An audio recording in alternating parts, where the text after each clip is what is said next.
Faslun fi ta'arudil aslain. Tadi zahir dengan asal, sekarang asal dengan asal. Artinya dua masalah mempunyai dua asal. Mana yang mu'tamad? Akan lebih jelas dengan misal-misal yang disebutkan. Walaysa muradu bi ta'arudil aslain taqabuluhuma, bukan berarti dengan dua itu bertentangan ala wazni wahidin fit tarjih. Sebab yang semacam itu dikatakan dengan kontra. Balil murad atau arud, bertentangan secara zahir saja, secara hakikatnya justru tidak. Sebab kita akan mentarjih salah satu daripada dua pendapat. Faidah haqqaqa fikrahu rajjaha sumataratan, maka kadang-kadang kita memastikan dengan salah satu daripada dua asal, kadang-kadang masih tetap berlaku khilaf. Wa yurajjahu, dan kita akan mentarjih dengan salah satu daripada dua asal yang mempunyai i'tiqad, yang diperkuat oleh hukum zahir, yang diperkuat oleh hukum zahir atau dengan hukum yang seumpamanya. Kamin turuq idzalik, di antara daripada misal-misal yang semacam itu. Jelas. Idza da'al inninul waq'a fil muddati wa huwa salimuz dzakari wal unsayaini fal qawlu qawluhu qat'an ma'a anna al-asla adamul wad'i li'anna al-asla baqa'un nikah wa aqtadata bi zahirihi anna salima dzalika la yakunu inninan fil ghalib. Masalahnya porno. Ini hati pecah. Baik. Kalau ternyata dengan seseorang, apa? Ini memang masalahnya sudah begini, tak boleh kita jelaskan. Kalau kebetulan pada malam pertama dengan laki-laki tadi itu tidak sanggup untuk menggauli bininya, begitu juga pada malam kedua dan ketiga. Yang sehingga setengah pasti bahwasanya dengan suaminya itu adalah mati pocong. Jelas? Jelas, sepakat itu. Oke. Kalau ternyata dengan wanita itu menjadi risau, dia punya hak untuk minta pasrah dengan suami yang berkenaan. Bang, kalau macam ini keadaannya, tentu yang dimatlamatkan dan yang dihasrat-hasratkan tidak akan terjangkau, kata si dia. Jadi macam mana maunya kamu? Jadi kata si istri, ya dengan tidak mempertimbangkan, dengan tidak ingin menyusahkan dan menggores atau juga melukakan hati dan perasaan abang, kena matlamat untuk berkeluarga itu adalah, kena matlamat kawin itu adalah untuk mendapatkan keturunan. Maka dalam keadaan yang semacam ini mungkin dengan kita tidak akan dapat keturunan. Paham suaminya apa maksudnya? Oke. Jadi kalau sang istri tadi itu meminta agar dengan masalah tersebut itu dibawa ke mahkamah, maka dengan qadhi yang berkenan tidak boleh memvonis kecuali setelah memberikan jangka masa tidak kurang daripada 1 tahun. Tak langsung tidak. Jadi kalau sang istri sudah mengatakan semacam itu dengan laki-laki tadi juga mengaku memang dia tidak sanggup untuk menggaulinya pada hari itu. Nah, karena mereka duduk di Mesir, akad nikah tidak langsung digagalkan. Tunggu dulu perjalanan masa 4 musim. Musim semi, musim runtuh, musim sejuk, musim panas. Takut kalau dengan seseorang tadi itu tak boleh buat apa-apa tuh di musim panas saja. Sementara kalau di musim sejuk, Masya Allah, tabarakallah, suasana akan menjadi hangat. Atau juga dengan seseorang tadi itu tak boleh buat apa-apa di musim sejuk. Tapi kalau di waktu musim panas, Masya Allah, tabarakallah, bertahajud tiap malam misalnya. Nah, permasalahannya kita masalahkan sekarang ini, qadhi akan memberikan jangka waktu 1 tahun melalui 4 musim, panas, sejuk, runtuh, semi. Kalau tidak ada perkembangan yang positif selama 1 tahun, selama 1 tahun tadi itu, maka dengan qadhi akan meminta kesediaan daripada suami untuk menjatuhkan talak atau untuk menghulu, untuk memasak agar nikah yang berlangsung. Ternyata permasalahan kita sekarang sudah sampai ke sana. Kalau terbukti dalam jangka 1 tahun tadi itu mereka sudah boleh berkumpul, selesai masalah, tidak ada masalah lagi, tidak ada tuntutan. Tapi kalau ternyata tidak boleh juga, maknanya dengan mereka akan dipisah. Permasalahan kita sekarang, sebelum genap 1 tahun atau setelah genap 1 tahun, kata si suami, alhamdulillah, rupa-rupanya itu kena masalah masa saja. Di musim sejuk kemarin itu kami sudah berkumpul. Ini dakwah daripada suami. Idda'al inninul waq'a fil muddah. Tadi disebut dengan inin, nanti kucok. Jadi dengan seorang yang impoten tadi itu mendakwa, dia sudah menggauli istrinya pada masa 1 tahun. Wa huwa salimuz dzakari wal unsa, Sedangkan dengan ini tadi, kalau dengan batang kemaluannya memang ada, dengan unsayain pun juga wujud. Maka kalau pada itu dengan istrinya ingkar, fal qawlu qawluhu qat'a. Jadi di sini kita dihadapkan dengan dua asal. Asal yang pertama, al-aslu al-adam. Suami masih belum sanggup buat apa-apa. Asal yang kedua, baqa'un nikah. Akad nikah mereka masih tetap total. Jadi dengan kita dihadapkan dengan dua asal. Kalau kita berpegang atau berpedoman kepada asal yang pertama, al-aslu al-adam, mereka akan dipisah sebab belum lagi bersetubuh. Itu dakwaan saja. Kalau kita berpedoman kepada asal yang kedua, al-aslu baqa'un nikah, hukum asal akad nikah mereka berkelanjutan. Kenapa? Sebab biasanya seseorang yang batang kemaluannya ada, al-unsayain, Pak unsayain kan dua bijinya itu, yang itunya pun juga ada. Biasanya seseorang yang memiliki itu selalunya tidak impoten. Jadi dengan demikian asal yang kedua diperkuat dengan zahir, yang akhirnya dia menjadi murajjah. Terus kalau kana khasiyan, berarti kalau seandainya dia khisi yang dicopot atau yang dicabut atau yang ditanggalkan dua biji kemaluannya, itu disebut dengan khisi.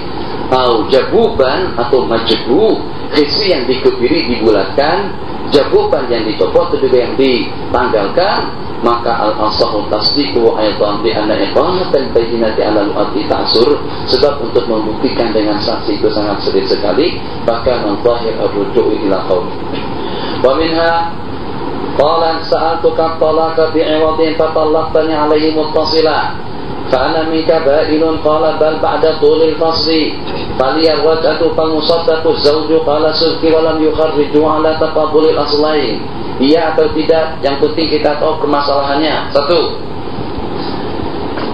kalau kebetulan dengan sang istri dicerai oleh suaminya dengan tebusan duit 1.000 ringgit, itu berarti talak khulu. Dengan demikian, yang walaupun sebelum berakhir masa iddah 3 kali quru, suami punya leluasa untuk rujuk. Ini banyak masalah. Masalah ini belum kita temukan di dalam kitab fikih. Sebab pembicaraan kita masih belum sampai ke sana. Kita mulai daripada permulaan masalah. Kalau kebetulan dengan suami menjatuhkan talak 1 atau talak 2 kepada istrinya, selama dengan istri masih sedang menjelang masa iddah, suami boleh rujuk kembali. Jelas, selama dengan iddah tidak habis. 2, kalau terpisah suami dengan istri, terpisah istri dengan suaminya disebabkan karena dengan talak 3, atau disebabkan karena dengan talak bainunah sughra yang kita sebut dengan khulu, yang walaupun sebelum iddahnya habis suami tidak boleh rujuk. Jadi kata si suami, kalau kamu bagi saya duit 500 ringgit, kamu saya cerai kamu dengan 500 ringgit. Oke, kata istri. Dengan demikian suami tak boleh rujuk. Kenapa? Sebab dia sudah menebus dirinya dengan tebusan sebesar 500 ringgit. Tapi yang dengan tebusan sebesar 500 ringgit tadi itu kalau muttasil, talaqtuki ala alfin, ku cerai kamu dengan bayaran 500 ringgit. Kalau ala alfin itu bersambung. Tapi kalau kata dia talaqtuki, setelah 15 menit berikutnya baru dia katakan dengan bayaran 1.000 ringgit, percuma, dia masih boleh rujuk. Sekarang khilaf antara dua laki istri. Qalat, si istri mengatakan, talaqtuka sa'altuka talaqa bi'iwadin, aku minta cerai dengan kamu dengan bayaran, dan kamu cerai saya seketika itu juga, maka dengan aku mendapatkan hukum talak bain dan dengan anda tidak boleh rujuk. Kata suami, ku cerai kamu tapi dengan tebusan. Ku cerai kamu dengan tebusan, tapi dengan tebusannya itu disebut ba'da faslin tawil, ba'da tulil fasli. Saya katakan tempoh hari, ku cerai kamu dengan talak 1, kemudian sejam berikutnya dengan bayaran 1.000 ringgit. Jadi terputus antara ku cerai kamu dengan perkataan 1.000 ringgit. Dengan demikian khulu tidak sah, maka kamu sekarang sedang menjelang masa iddah yang aku boleh rujuk.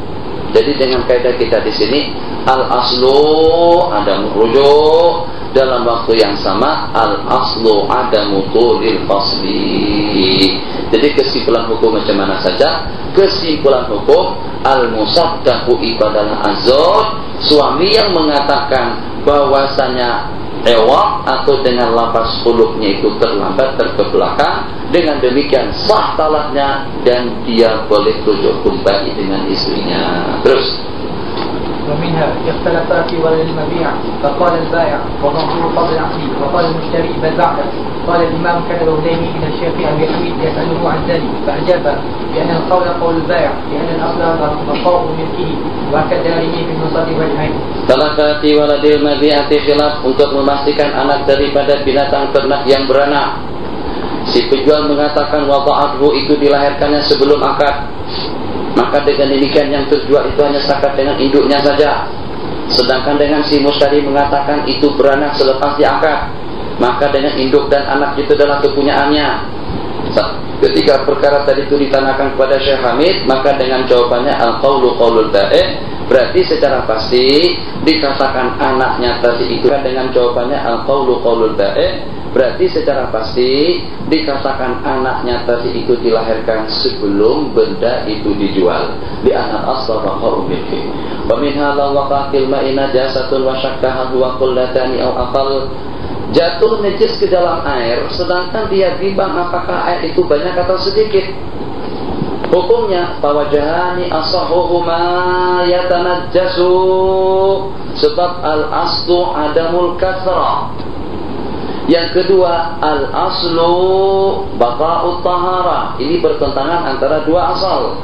Wa bihi jazama sahibu ahaduma yanjus wa bihi jazama sahibul hawi al-mawardi. Wa jazama akharuna li tahaqquqin najasati wal aslu adamul kathra wa tsani la li anna al-asla at-taharatu wa qad syakakna fi najasati munajjis wa la yalzimu minan najasati at-tanjis, apalagi kalau pada itu dia banyak. Jadi masalah yang kita masalahkan, kalau kebetulan masuk najis atau jatuh tikus atau juga dengan ayam mati ke dalam kolam, bagaimana untuk kita menghukumkan air kolam itu? Jadi kalau dengan asal yang pertama kita katakan al-aslu baqa'ut tahara, hukum asal air itu masih suci dan bersih. Satu. Sementara dengan asal yang kedua mengatakan al-aslu air itu tidak cukup dua kolam. Jadi kedua-duanya berdasarkan dengan asal. Ada yang mentarjih dengan pendapat yang pertama dan juga ada yang mentarjih dengan pendapat yang kedua. Terus qala Fatima لو شككنا فيما أصاب من دم البراغي قليل أم كثير ففي احتمال للإمام لأن الأصل اجتناب النجاسة والأصل في هذه النجاسة العفو وهذه المسألة نظير ما قبلها وقد رجع في الأصل روضة أن له حكم قليل.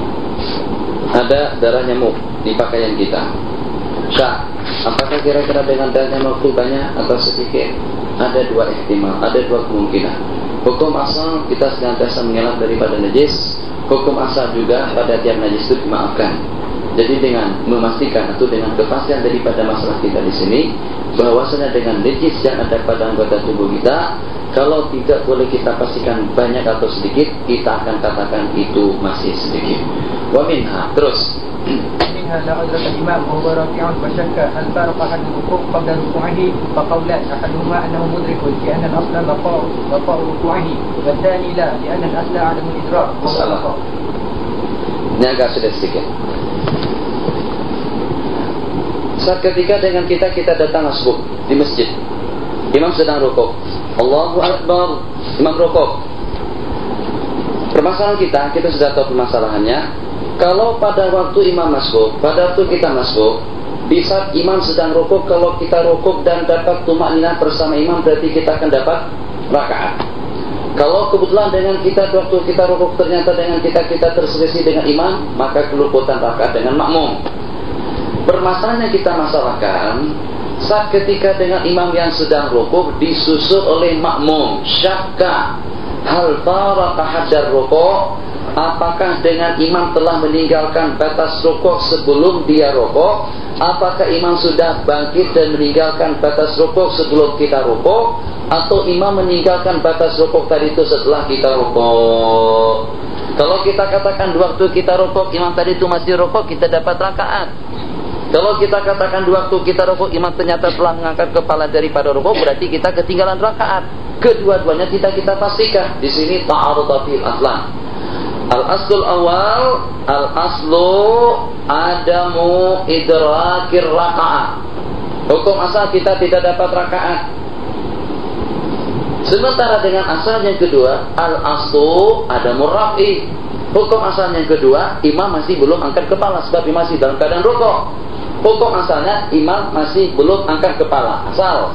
Yang kedua, hukum asal yang kedua, hukum asal yang kedua kita tidak dapat rakaat. Ta'arudha bainal amrayn. Hukumnya macam mana? Selama kita tidak yakin dapat tumakninah pada waktu imam sedang rukuk, selama kita tidak yakin kita rukuk dengan mendapatkan tumakninah bersama imam, maka kita akan keluputan rakaat bersama imam. Terus ومنها لو نوى وشك هل كان نيته قبل الفجر أو بعده لم يصح صومه لأن الأصل عدم النية. قال النووي ويحتمل أن يجيء في وجه لأن الأصل بقاء الليل كمن شك في إدراك الركوع. Sama dengan yang tadi. Syak. Apakah niat yang kita niatkan malam tadi itu pada waktu sebelum terbit fajar atau diniatkan ba'dahu? Apa perbedaannya? Ada perbedaannya. Kalau diniatkan sebelum terbit fajar, puasa kita sahih. Tapi kalau kita niatkan setelah terbit fajar, puasa kita tidak sah. Permasalahan kita sekarang antara dua asal. Hukum asal fajar masih belum terbit. Hukum asal puasa kita tidak sah. Al-aslu al-adam adamu sihhah. Jadi kita dihadapkan dengan dua permasalahan asal. Li'an asla adamun niyah. Qala Imamun Nawawi wa yahtamilu ayyadihi wajhun. Mungkin saja ada pendapat kedua yang mengatakan puasa itu hukumnya sahih, sebab berdasarkan dengan hukum asal juga al-aslu baqa'ul lail. Mustafa, saya kawinkan kamu dengan Miss Dayanti dengan mas kawinnya 1.500 ringgit tunai mengikut mazhab Imam Syafi'i rahimahullah. Saya terima akan nikah Miss Dayanti dengan mas kawinnya 1.500 ringgit tunai menurut mazhab Imam Syafi'i rahimahullah. Ini satu masalah. Kedua, nikah yang kedua lagi, Jahid, saya kawinkan kamu dan zawaj juga, saya kawinkan Anda dengan Siti bin siapa, dengan mas kawinnya kamu mengajarkan surah Yasin kepadanya.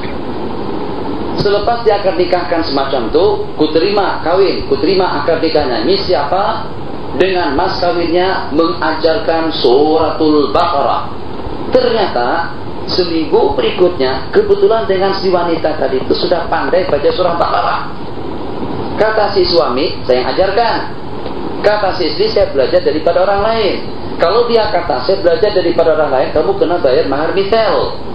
Kalau seandainya memang terbukti kamu yang ajarkan, berarti itu adalah sebagai mas kawinnya. Masalah sekarang tidak ada yang dipastikan. Asdaqaha ta'lima Qur'anin.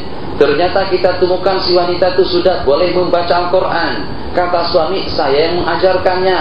Kata si istri, justru daripada yang lain. Hukum asal, mahar masih belum terbayar. Hukum asal, bara'atul zimmah, daripada membayar mahar mithil. Yang mu'tamad, pasti Tuhan dia yang dipercaya. Terus. ومنها لو شك هل رضع في حولين أو بعدهما فقولان لأن الأصل الحل والرضاء الحولين. قال شك هل رضع في الحولين أم بعدهما. Apa bedanya?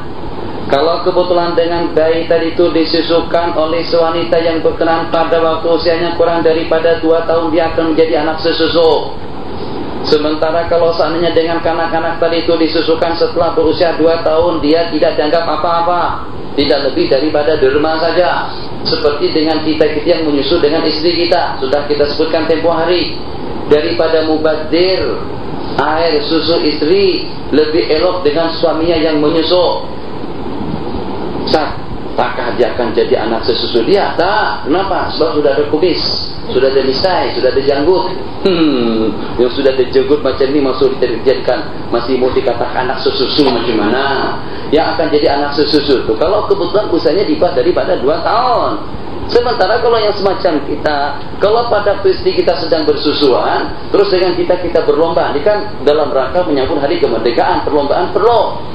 Jadi dengan si suami berlomba dengan si anaknya menyusu sebelah, suaminya menyusu sebelah. Ayo kita saing sekarang, tanding atau berlomba. Siapa yang paling banyak menyusu? Yang jelas anak kalah. Mana boleh anak menang? Anak umurnya berapa? Kita umur berapa? Kita sekali menyudut habis. Dia sampai 5-6 kali, 5-16 kali. Permasalahan yang timbul, kalau kebetulan dengan seseorang tadi itu bimbang, pada waktu saya susukan anak itu dalam usia berapa? Sekarang dia sudah mau melamar anak kita. Ini selalu berlaku semacam itu. Biasanya antara dua beradik. Jadi kadang-kadang si kakak menyusukan anak adiknya, begitu juga sebaliknya. Setelah mereka dewasa, mereka mau kawin. Teringat dahulu saya pernah menyusukan anak adik saya. Kalau macam itu dia anak saya tak boleh kawin dengan anakku, sebab mereka berdua saudara sesusu. Jadi ingatkan umurnya berapa pada itu. Saya pun tidak pasti apakah sudah genap 2 tahun atau sebelum 2 tahun. Jadi dengan demikian kita katakan hukum asal. Hukum asal masih belum genap 2 tahun. Hukum asal yang kedua baqa'ut tahrim, masih tetap dia adalah sebagai orang lain. Qala syakka hal rada fil haulaini wal ashabu la tahrima, selama tidak ada kepastian bahwasanya dia menyusu sebelum genap usianya 2 tahun, anak tersebut boleh saja menikah dengan wanita yang berkenan. Begitu juga antara 5 atau lebih. Qala rahimahullah, walau a'tahu sauban liyukhayyitahu fakhatahu kibaan, wa qala amartani biqat'i kibaan ay jubbatan, wa qala bal qamisan, fal azharu tasdiqul malik bi anna al-as'adamul idni bi dzalik, wa tsani al-mustajir bi anna al-asla bara'atu zimmati wa dhahir annahu la yatajawazu idna. Assalamualaikum. Salam. Mustafa. Dek, hari ini pergi mana? Kata Mustafa, kita pergi kemana-mana Ustaz. Oke, kita pergi Husain. Mana Ustaz? Ikut saja, ikut. Saya mau buat jubah di sana, saya mau buat ini. Beli kain di Husain, kita serahkan satu helai kain yang ukurannya tidak kurang daripada 4 meter. Kita serahkan kepada tukang gunting, yang setelah seminggu berikutnya ternyata dengan kain tadi itu dibuatkannya jubah. Yang namanya jubah itu yang terbuka daripada hadapan. Sementara yang saya pakai namanya jalabiyah kalau dengan bahasa di sini. Bahasa Arab Saudi disebut dengan kamis. Jadi pada waktu kita datang ke sana, kita ambil baju kita tadi itu daripada tukang gunting. Ternyata dengan tukang gunting membuatkan kita baju jubah yang terbuka di hadapan. Sedangkan kita mendakwa pada waktu itu kita katakan, saya tempo hari meminta supaya dibuatkan baju kamis, baju jalabiyah, bukan dibuatkan jubah. Tak, kata tukang gunting, kamu yang meminta supaya dibuatkan baju jubah. Macam mana? Mungkin lebih jelasnya macam ni. Kata si tukang gunting, kamu minta buatkan baju jalabiyah. Tak, saya pada itu minta buatkan celana dengan baju kebaya, dengan baju kemeja, atau dengan baju Melayu. Jadi saat ketika khilaf yang semacam itu antara al-malik dengan al-mustajir, antara al-mukhayyab atau antara siapa? Khayyab, tukang jahit dengan yang punya kain. Jadi kalau kita kaidahkan di sini, al-aslu, tukang gunting itu menurutkan kehendak kita. Al-aslu, tukang gunting menurutkan kehendak kita. Yang kedua, al-aslu bara'atu zimmah, tukang gunting untuk tidak menggantikan kain kita. Sebab kalau kita katakan tukang gunting menyalahi kehendak kita, dia akan kena ganti. Al-aslu bara'atu zimmah, itu asal dengan dia.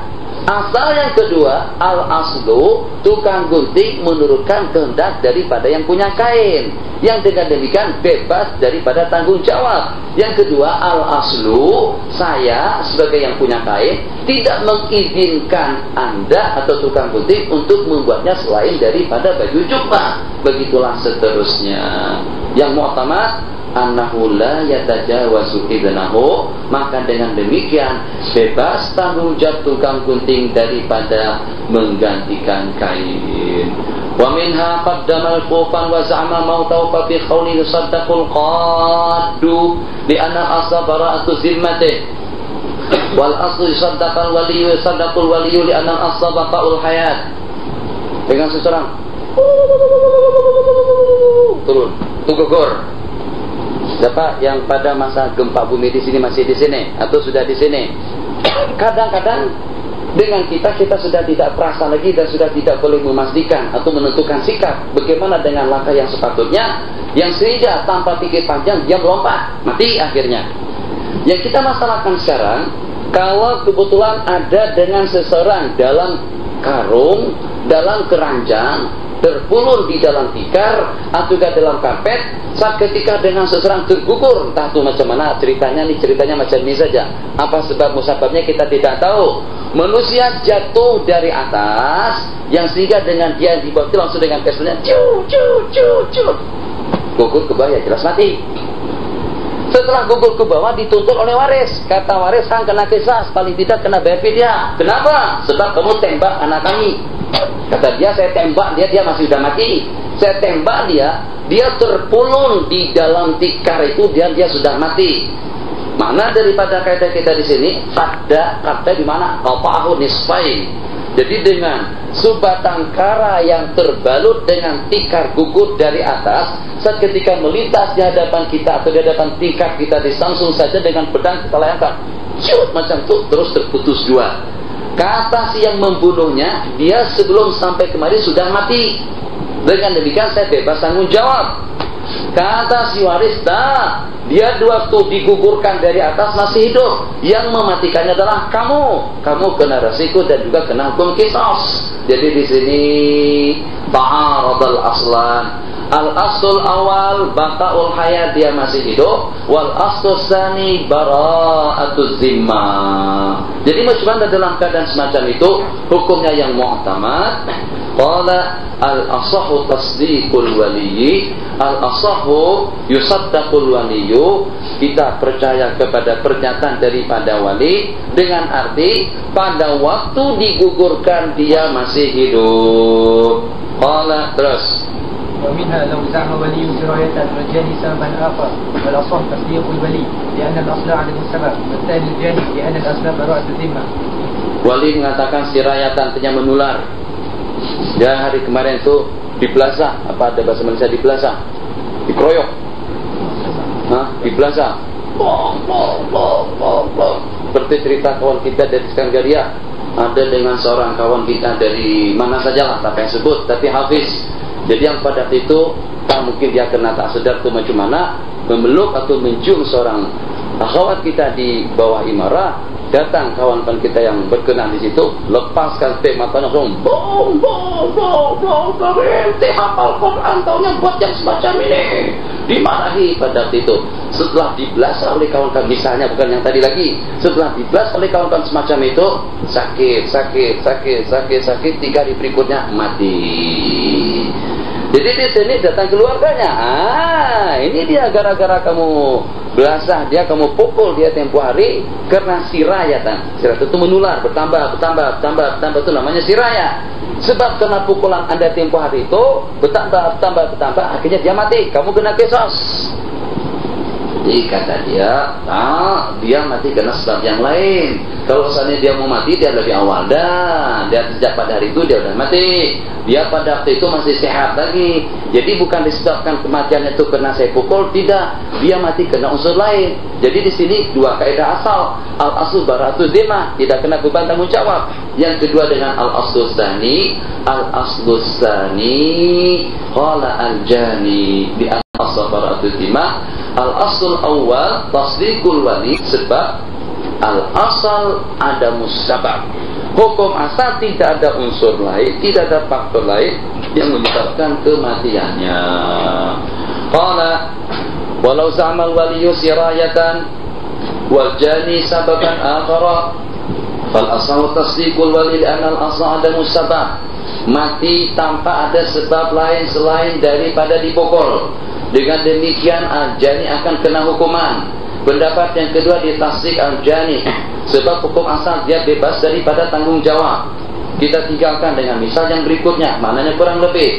Wa minha darabah az-zawju wadda'an nususaha, dengan suami. Allahu Akbar. Hati-hati ikhwah dan akhwat. seteruk apapun suasana dan keadaan hidup rumah tangga, jangan sekali-kali melayangkan tangan atau kaki untuk mentadid bini atau istri. Begitu juga sebaliknya. Sebaliknya insya Allah tidak akan. Sebab kita laki-laki lebih kuat di samping dengan laki-laki, apalagi kalau dengan komentar itu insya Allah lah. Kalau di waktu dihantam punya balik semacam itu, lepaslah. Kalau kena anginnya saja gampang, pompa, insya Allah lepas. Tapi kalau dengan istri laki-laki macam itu masalah juga. Kecuali kalau dengan istri yang jadi pelatih, atau juga yang memang hebat, main karatenya hebat, atau juga main gustinya hebat, wah itu insya Allah lah suami itu tak bakalan boleh naik timbangan, akan kurang terus timbangan tiap minggu. Dihampas ya Allah. Begitu tega. Saya rasa itu seakan-akan seperti saya buat latihan. Anda bukan latihan. Ini manusia, ada roh, ada nyawa. Bukan dibuat latihan semacam itu. Masalah kita apa saja? Yang kita masalahkan sekarang, kalau dengan suami pukul istri, ternyata disiasat oleh mahkamah. Kata si suami, macam mana saya terpukul sedangkan dia sudah nusus.